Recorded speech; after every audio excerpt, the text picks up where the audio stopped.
so good. The style of the game is so good. Tales of it. I watch highlights Here is of a this. level 59 undead rogue, 3 experience points away from level 60, about to enter Ironforge for the first time. Once I cross this border, my leveling journey comes to an end. One last time will I bathe in the golden dust, the culmination of 332 hours of gameplay. When I cross this border, surely I will reach peak fulfillment and 32 transcend to a new plane hours. of existence. When I cross this border, I will become level 60. Thumb, that's funny. Random level 6 night elf who is also entering Ironforge for the first time. And Obviously, told him and ate Woolburgers his is a thoughts. must watch But as that's a well. story for another time. Autism Cat. But I also love Welcome to the roleplay LaFave Bros PvP Let's Play of server, Oblivion. Grobulus. Who's Grobulus, you ask? He's this guy from Hearthstone. And what better namesake for our community than a hulking fat degenerate with monster energy pumping through his veins? When you play on a roleplay server, you have absolutely no idea what's going to happen next. One minute, you're taking part in a capoeira lesson and having a troll berate you for not doing it right, and the next minute, a gay, naked Tauran orgy has formed in the place you just happened to AFK in. What? Get me out of here. Now, whilst accidentally stealthing my way into furry erotic roleplay wasn't one of the reasons I chose to play Rogue, I guess some would call it a bonus. Not me though. In fact, picking Rogue Yeah, the as my class randomizer was mod. quite Yeah, a that's tough a good. choice because I had to I've battle watched the so temptation much to of pick LaFave me. Bros stuff. And with free food, free travel, one-button raid rotations, and objectively the best leveling experience due to busted AoE farming, you're probably wondering, why did I pick Rogue? Well, my friends, an epiphany came to me during one of my water and other legal substances benders. I realized, instead of being this guy, I want to be this guy. And that's the story of how I picked Rogue. I don't care about efficient leveling, one-button rotations, or intelligence buffs. I just want to watch the world burn. Witness my no fun allowed combo. Marvel in awe and disgust as I kill this night elf before they can even break out of one of my many stuns. What's that, human warrior? You're doing an escort quest? A quest where you have to lead a robot chicken across an incredibly large distance as it walks at the slowest possible pace, effectively doubling the time the journey should take? Well, it would be a shame if you were to fail the quest due to a rogue coming up behind you and kill. But I'm Curse not Taylor all mod. bad. Yeah. Promise. Take, for example, this human. Now, I will be honest, I was milliseconds away from killing him when some cosmic force stopped me. I could somehow sense this human was different, special.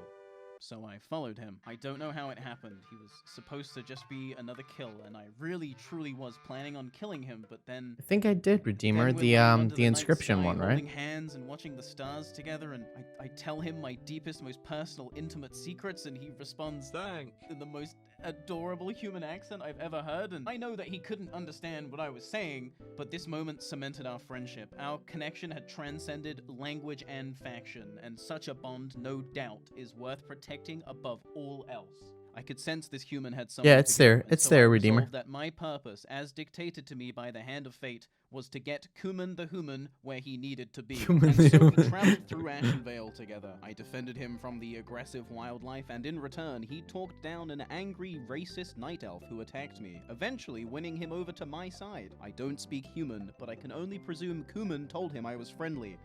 If only they So knew. this is We made south for a roleplay server? a tunnel that leads into Stone Talon Mountains. Now, I despite know, right? technically being contested territory, Human Stone the Talon Human. Mountains is largely a horde area due to its main border being shared with the Barons. But Kuman had safely escorted me through the Alliance town of Astronar, so now it was my turn to return the favor. We arrived in the deforested Windshear Crag, and unless you enjoy goblins constantly biting at your ankles, I wouldn't recommend you visit. The spider-infested Webwinder path proved no better either, and by the time we trekked to the top of the hill, we were out of breath and in need of a break. It was then that a mage attacked. "No!" I screamed. "Traitor?" she questioned. I had to think fast. One word in the general chat about Alliance being led through Horde territory and the cavalry would arrive. "These are ally." "They are my pets," I lied, hoping she'd buy into my fabrication. "Interesting. Keep them scarcely fed and controlled." Perfect. Another debate won. But we weren't out of the woods yet, because another mage had arrived on the scene, no doubt hearing the commotion. "What's going on here?" "These are my pets," I lied again. Kinky. "Oh, We have a degenerate on our hands. It was going to take more than a quick lie to proceed past this mage, and unfortunately for me, there was only one solution. I would have to feed into his degeneracy until one of us broke. You like that? That was pretty hot. Woman hugs you. Just need to turn around to finish. It was time. I was about to make my winning move. I knelt in front of him, ready to receive his undead load. When he broke, I had won this game of gay chicken and we were free to pass. And let me tell you, I always win gay chicken. Don't fucking try me. All things considered, the horde had been pretty friendly so far, and I was feeling good about the journey. Until an orc flew out the trees. Put your green fingers on him again and I'll cut them off where you stand. And so our duel began. Unfortunately for me, the orc immediately broke my stealth with a demoralizing shout. Not a good look for your boy. No! Sinister Strike into Rupture secured me a small bleed and some nice damage, and I was also blessed with a nice poison proc. We then traded basic auto attacks whilst I built up combo points, culminating in a 3-point Eviscerate which only hit for a disappointing 88. Dancing back and forth, we traded a few more blows, putting my health at critical condition, but just as I was about to succumb, I won!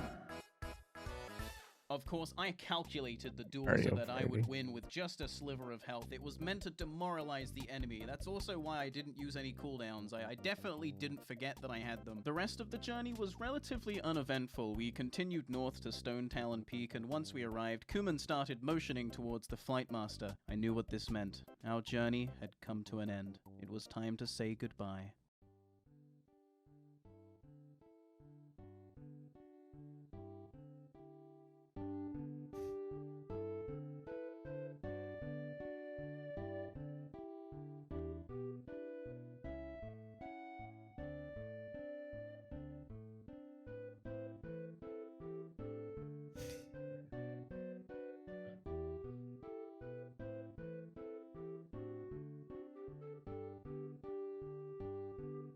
I love you, Kuman. You taught me compassion and empathy.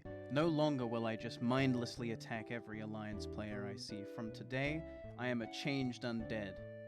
Now let me tell you about my gun move. For whatever reason, rogues have a range slot.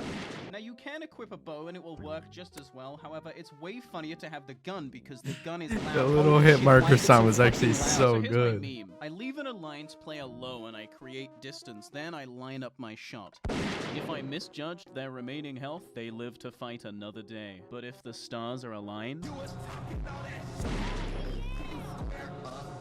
Now in Classic WoW, because there's no cross-server functionality, reputation goes a long way. Being a kind, genuine, helpful person will get you re-invited to groups, whereas ninja looting a chest everyone else is rolling for will bring about bad karma. This mushroom, however, was totally worth it. Delicious. But you need to remember, there are disgusting Alliance players out there, and you're leveling alongside them too. Introducing Dragon, the human warlord. Now, when I arrived in Stranglethorn Vale, I made a promise to myself. A promise that I would try to kill all and any this Alliance I DK64 saw, music. even if it meant I Jungle wasn't leveling Japes. at a good pace, even if it meant I had to do back-to-back corpse runs. That was a great take. Regardless of class, level, or even how many people I was taking on at a time, I wanted to PvP. And unfortunately, Dragon was in the wrong place at the wrong time. Again, and again. And again. I'm sorry. It wasn't that I was targeting dragons specifically. I killed my fair share of people that day, and some of them a lot of times. But something about the name Dragon would forever wedge itself into my brain. And then, 13 levels later in Feralis, as I was finishing up on a quest, I turned north to face the top of a great hill. And who did I see?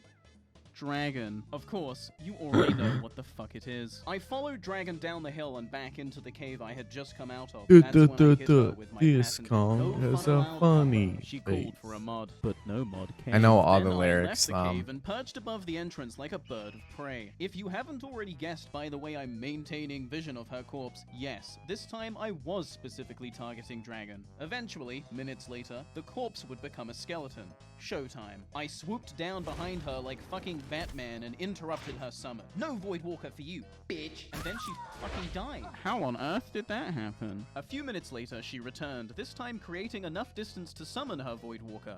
I will now give you a couple of seconds to think about the difference this made.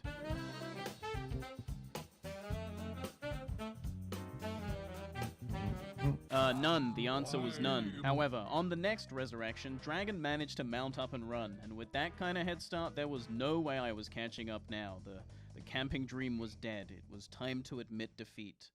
Is what I would say if she didn't dismount 20 seconds later and try and summon her Voidwalker again. Hello, is anyone in there? As I consumed her delicious feat, I wondered whether I was taking things too far. Nope, I had tasted the forbidden fruit, and I wasn't going to stop anytime soon. As Dragon mounted and ran away for a second time, I'd like to tell you that she had learned her lesson, but she literally did the same thing again. Fool you once, shame on me. Fool you twice, you're an idiot. But as I slaughtered Dragon for the 23rd time since we first met, I had a sudden epiphany. Actually, she wasn't an idiot. She was a stubborn warrior with an iron resolve. At any point during my incessant camping crusade, she could have just spirit revived, but she didn't. She just kept getting back up. Obviously, Dragon assumed I would soon tire out, and after deciding to revive at her corpse again instead of the spirit healer, I knew I would have to teach Dragon a lesson they would never forget. You don't enter into a game of chicken with me. We both mounted up, and the chase was on. Go! Despite the clear head start Dragon had on me, I wasn't concerned. I mean, what kind of griefer would I be if my opponent can just mount up and run away? And that is why, days ago, I had gone out of my way to acquire a sacred piece of gear, a carrot on a stick. How had I acquired such a coveted trinket so early? That's a story for another video. But all you need to know is that the trinket increases my mounted speed by 3%. And to the misfortune of Dragon, that was not all. The mithril spurs I had received from a blacksmith increased my mounted speed by another 4%, and I was therefore destined to catch up. Just catching So I up. did. Just. As I left Dragon Oh dazed and my confused by God. bragging power, I wondered, would this be our final confrontation? Surely 20 minutes of being camped was your limit. What would you do, Dragon? Oh my Revive at the God. spirit healer and admit defeat? Or revive at your corpse and see just how deep this rabbit hole goes? 1 minute became 2, and 2 became 4. 4 became 8, and after 10 minutes, Dragon had still not made her choice. After 30 minutes, I started to question mine. Had I really just spent 30 actual minutes of my life hiding in a bush watching a virtual corpse? What the fuck is wrong with me? I could be doing something productive, and I don't just mean in the game, I mean with my life. I could be taking this time to learn a real life skill. I could have taken a oh, she revived. And that's the story of Dragon. My. After waiting 30 minutes, she no doubt realized my will was a raid boss she was never going to conquer. And finally, she embraced the warmth of 10 minutes resurrection sickness. Suck on that, bitch! Dragon was last seen in burning steeps, and immediately spirit revived after being killed once. I will never forget the name Dragon, and it seems Dragon will never forget mine either. The end. That's some By the way, good. I fell through the map into Caverns of Time and I can't get out. So if anyone could send help, I'd really appreciate it. Please send help. I can't leave. That's some good shit. That was funny.